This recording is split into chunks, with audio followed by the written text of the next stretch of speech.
ಯಾರು 37 ಸೀಟ್ ಬಿಟ್ಕೊಂಡು ರಾಜ್ಯದ ಮುಖ್ಯಮಂತ್ರಿ ಕುರ್ಚಿಗೆ ಕಾದು ಮುಖ್ಯಮಂತ್ರಿ ಆಗಿದ್ರು ಕುಮಾರಸ್ವಾಮಿ ಅವರು. ಅಂತೂ ಇವತ್ತೊಂದು ದಿವಸ ನಮ್ಮ ಕಾಂಗ್ರೆಸ್ ಸಿದ್ದರಾಮಯ್ಯಗೆ ಬುದ್ಧಿ ಹೇಳ್ಕೊಡ್ತಾರೆ ಅಂದ್ರೆ ಅದನ್ನು ಕೇಳಲಿಕ್ಕೆ ಸಾಧ್ಯವಾದ ಪ್ರಶ್ನೆ ಕೇಳ್ತಾ ಇದ್ದೀನಿ. ಇನ್ನು 50 ವರ್ಷ ಟೈಮ್ ಕೊಟ್ಟರು ಕೂಡ ಕುಮಾರಸ್ವಾಮಿ ನೇರವಾಗಿ 113 ಸೀಟ್ ಗೆಲ್ಲಲಿಕ್ಕೆ ಸಾಧ್ಯವೇ ಇಲ್ಲ ಮಾತನ್ನು ಹೇಳ್ತಾ ಇದ್ದೀನಿ. ಈ ಸವಾಲನ್ನು ನಿಮ್ಗೆ ಹಾಕ್ತೀನಿ ಮಾನ್ಯ ದೇವೇಗೌಡರೆ ಮತ್ತೆ ಕುಮಾರಸ್ವಾಮಿ ತಾಕತ್ತಿದ್ರೆ 113 ಸೀಟ್ ತಗೊಂಡು ರಾಜ್ಯ ಅಧಿಕಾರ ಮಾಡಿ ಮಾತು ಹೇಳ್ತೀನಿ.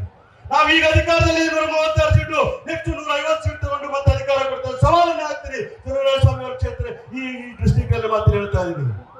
ನಿಮ್ಗೆ ಅರ್ಥ ಮಾಡ್ಕೋಬೇಕಾಗ್ತದೆ, ಜನ ನಿಮ್ಗೆ ಆಶೀರ್ವಾದ ಮಾಡಿಲ್ಲ ಅಂದ್ರೂ ಕೂಡ ಕೇವಲ ಅಧಿಕಾರ ದಾಹಕ್ಕೋಸ್ಕರ ಬೆಂಗಳೂರಲ್ಲಿ ಕುರ್ಚಿ ಹೊಡುತ್ತೀರಾ, ಇಲ್ಲ ಡೆಲ್ಲಿಯಲ್ಲಿ ಕುರ್ಚಿ ಹೊಡೆದ ಕುಮಾರಸ್ವಾಮಿ ಅವರೇ ಇವತ್ತು ಏನ್ ಮಾತಾಡ್ತಾ ಇದ್ದೀರಿ? ಮೂಡ ಎಂಬತಕ್ಕಂಥ ಅವರ ಸಂಸ್ಥೆಯಲ್ಲಿ 48 ಸೀಟುಗಳು ಪಡ್ಕೊಂಡಿರ್ತಕ್ಕಂಥ ನೀವು ನಾಯಕರುಗಳಾದ ಕುಮಾರಸ್ವಾಮಿ ಮತ್ತು ಕುಟುಂಬ ಅಂತ ಹೇಳ್ತಾ ಇದ್ದೀರಿ. ಅದೇ ರೀತಿಯಾದಂತಹ ಯಡಿಯೂರಪ್ಪರು ಚೆಕ್ ಅಲ್ಲಿ ಬಂಡವಾಳ, ಚೆಕ್ ಅಲ್ಲಿ ಡೊನೇಷನ್ ತಗೊಂಡು, ಚೆಕ್ ಅಲ್ಲಿ ನೀವು ಬ್ರೈಬರಿ ತಗೊಂಡು ಜೈಲ್ಗೆ ಹೋದವರು ಇವತ್ತು ಕಾಂಗ್ರೆಸ್ ಸರ್ಕಾರ ಮಾತಾಡ್ತಿರಲ್ರಿ.